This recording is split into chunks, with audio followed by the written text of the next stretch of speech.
What if I told you the best defender England ever had cost just £10? How about an England international striker in that same team? How about the rest of the team too? Just £110 for an entire starting 11. Now would you believe it if I told you that team were nearly league champions? Well, it's true. Stoke City's £10 team, as they became known, were a group of local lads, the product of manager Bob McGrory's vision of a self-sufficient club based around youth scouting, mentoring and development. Using this approach, the Potters had attained their highest ever league finish, but arguably the proudest moment came at Blackpool's Bloomfield Road in December 1948. The Stoke City 11 that day was purely a team of local boys. For Bob McGrory and the scouting team, it was the proud culmination of years of scouring local schools, parks and competitions, the payoff to years of investment during the bleak years of the Second World War. Here are the stories of those 11 local lads of Stoke City's £10 team. Please subscribe and help us grow the channel. Goalkeeper, Dennis Herod. The man in goal for that famous lineup was the trusty Dennis Herod. The keeper had joined Stoke from a local non-league side, Trent Vale United, after McGrory spotted him playing in the Sentinel Shield final. Despite being in and out of the team early on, he was a mainstay through the late 40s and 50s, being ever present during the 1946-47 season as Stoke finished fourth, and he remained one of the first names on the team sheet for years. That day at Blackpool he was unlucky, being blinded by the sun, and stood there helpless as Blackpool scored the opening goal. It wasn't his finest moment, but that would come a few years later. In 1952, against Aston Villa, he broke his arm during the match. There were no substitutes, so rather than leaving his team a man down, he strapped his arm up in a sling and moved to outside forward. Naturally, he proceeded to score the winning goal, forever cementing his place in Potter's folklore, and later went on to make 281 appearances for Stoke over 14 years. After retiring, he went on to run a grocery business with his wife, and even became a local councillor. Left back, John McCue. One of the great long-serving figures of Stoke's post-war years, McCue joined Stoke as an amateur in 1937, turned professional in 1940, and stayed with the club for more than 2 decades. He was never flashy, but he was dependable. He'd earned the nickname Chopper for his uncompromising tackling and committed last-ditch defending, but he also had a keen eye for a pass.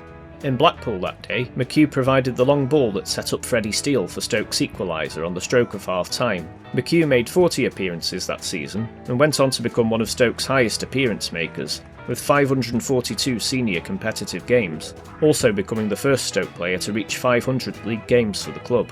He later moved to Oldham Athletic and then to Macclesfield Town, and after football, he worked as a physical training lecturer. Right back, Billy Mould. One of the senior players in that side at age 29, Billy Mould had been part of Stoke's long-term plans for years. Born in Chell in the north of the city, he joined the club as a junior in 1936 and made his first team debut in 1938. By the time the 1948-49 season arrived, he was already established as a key player. Originally more of a central defender, he was shifted to right fullback as Neil Franklin emerged. He understood his new assignment well, becoming the most effective fullback in the division. Mould made 25 league appearances in the 1948 season and went on to make 194 senior appearances for Stoke in total. He later moved to Crewe Alexandra. After his career, he ran a successful sports outfitters business. Left half, John Sellars. Johnny Sellars was one of the quiet men in the side. Born in Trent Vale, he was the son of Harry Sellars, who was himself a Stoke regular in the 1920s, and the pair remained the only recorded father and son combination to appear together for the club. His dad may have been a club legend, but this wasn't nepotism. Sellars was a hard-working, adaptable midfielder who could play just about anywhere. During the injury-hit 47-48 season, he filled in at full-back, right wing, and even centre-forward. In the 1948-49 campaign, he was ever present, making 46 appearances in all. Sellars spent his entire senior league career at Stoke, making 413 appearances. After football, he moved to Bristol and ran a shoe shop before his death in 1985. Centre-half, Neil Franklin. Arguably England's greatest ever defender. Anyone who played with or against Neil Franklin certainly thought so. A classy, calm and unshakable centre-half, he was one of the finest players of his era. Born in Shelton, just outside Hanley, Franklin had been a schoolboy forward before being converted into a centre-half. He didn't just adapt to his new position, he revolutionised it. His expert reading of the game, perfect timing and composure on the ball was unusual in an era where the centre-half was often a straight stopper. He was an England international, earning 27 consecutive caps, club captain, and one of the most important players in Stoke's post-war rise. In the 1948-49 season, he made 40 appearances. This doesn't tell the whole story though. At the start of the season, frustrated with Stoke's refusal to take measures to circumvent the maximum wage, he put in a transfer request. Despite the refusal of the club, he continued to play for them diligently, showing his class. This pursuit of higher earnings from football would soon land him in trouble. He left for Colombia in 1950, lured by the promise of uncapped pay and bonuses. He'd quickly realised he'd made a mistake. On his return, he was persona non grata with the FA, despite still being England's star defender. His England international career was over, and he even ruled himself out of selection for the 1950 World Cup squad, leaving the FA with the selection headache. Franklin would find his way back into English football, joining Hull City. He had a brief management career in Cyprus before retiring to run a pub in Staffordshire. Franklin's football story was one of individual brilliance and poor personal choices, but his contemporaries always maintained he was the best England ever had. Right half, Frank Mountford. OK, full disclosure, technically Frank Mountford wasn't a local lad, but keep that quiet. He was actually born near Doncaster, but he moved to the Potteries at the age of 3, and always called Stoke-on-Trent home. He was another utility player, and against Blackpool he started in midfield as a wing half, which was where he played more often than not, although he made a solid centre-back following Franklin's departure. He made 44 appearances in the 1948-49 season and scored 6 goals, including a penalty in a win over Derby County. Mountford was firmly part of the furniture at the club. He joined Stoke's ground staff in 1936, became a long-serving player, and then later stayed on as a trainer and coach. He remained associated with the club for 42 years, helping to shape the great Stoke team of the 1970s that would win the League Cup. Outside right, John Malkin. So the team selection for the Blackpool game wasn't all based on sentiment. Stoke's usual outside right was Kidderminster-born George Mountford, no relation to Frank, but he picked up an injury the day before the game. Step forward local Normacock boy Johnny Malkin, completing the lineup of local lads. Another product of Cliff Burks' thorough scouting strategy. He'd been part of the youth setup and was eventually given his chance in the first team. He made 258 senior appearances for the club, scoring 76 goals, and he was a dangerous winger with pace and directness.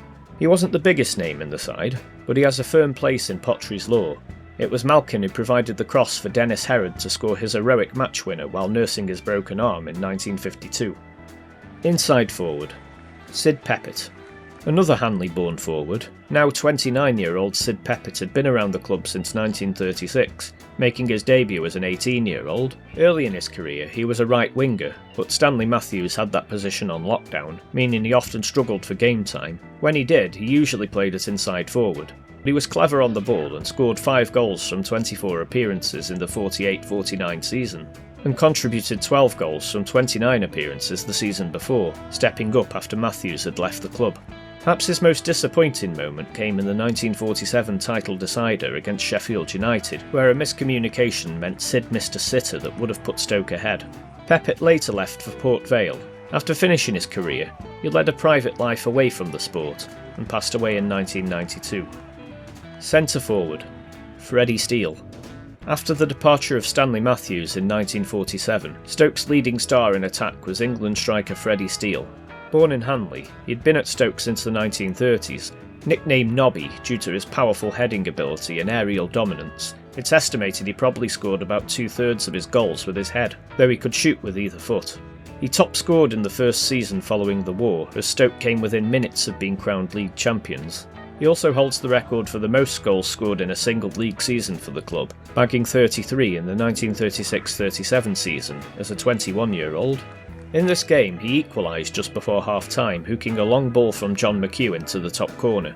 Steele's career at Stoke was extraordinary. Despite also having his prime years hampered by the war, he scored 220 goals in 384 games for the Potters, was the club's record goalscorer for years, and won 6 England caps, scoring 8 goals. Sadly, mounting injuries meant that the 1948-49 season would prove to be his last in a Stoke shirt, at 32 years old. He still went out with a tidy 19 league goals that season.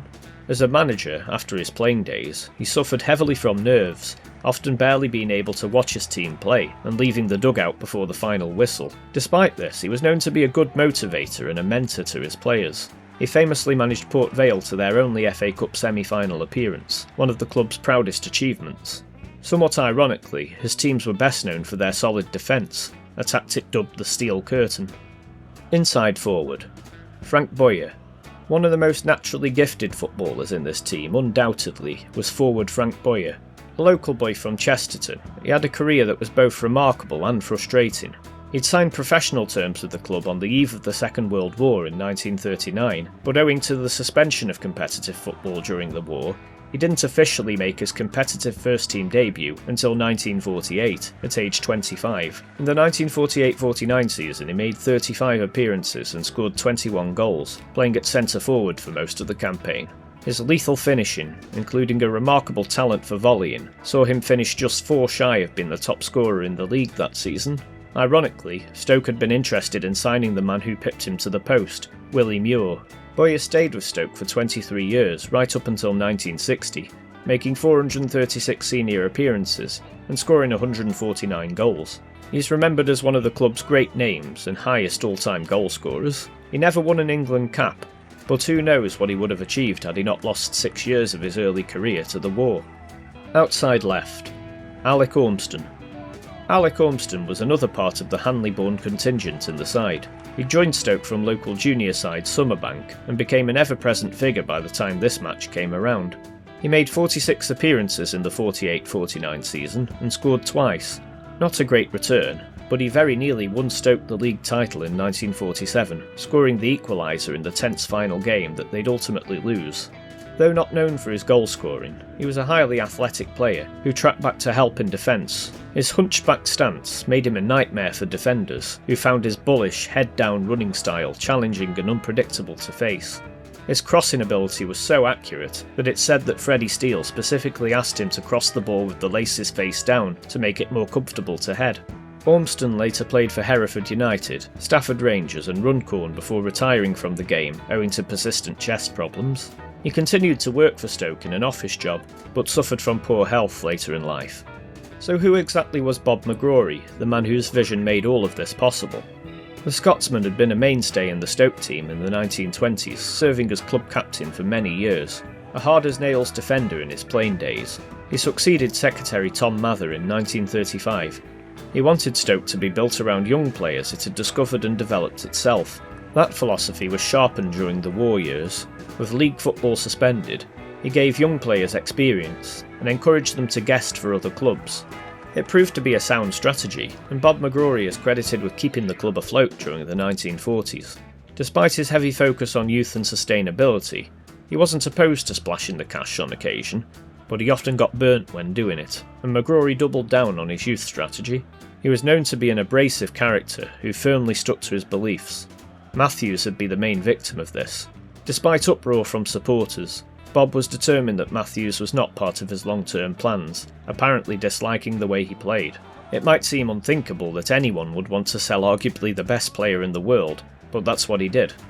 Ironically, Stanley Matthews was on the other side at Bloomfield Road the day Bob McGrory's vision came full circle, and he provided the assist for Blackpool's winning goal as the Potters' local lads lost 2-1.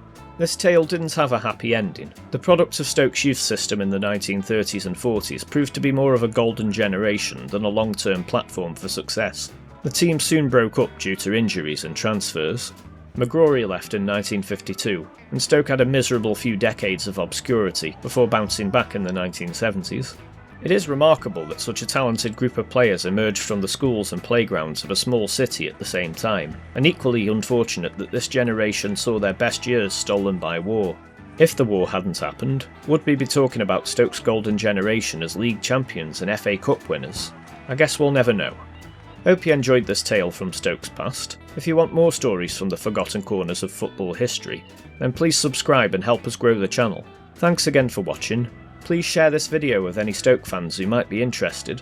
Why not take a look at one of the videos on screen next?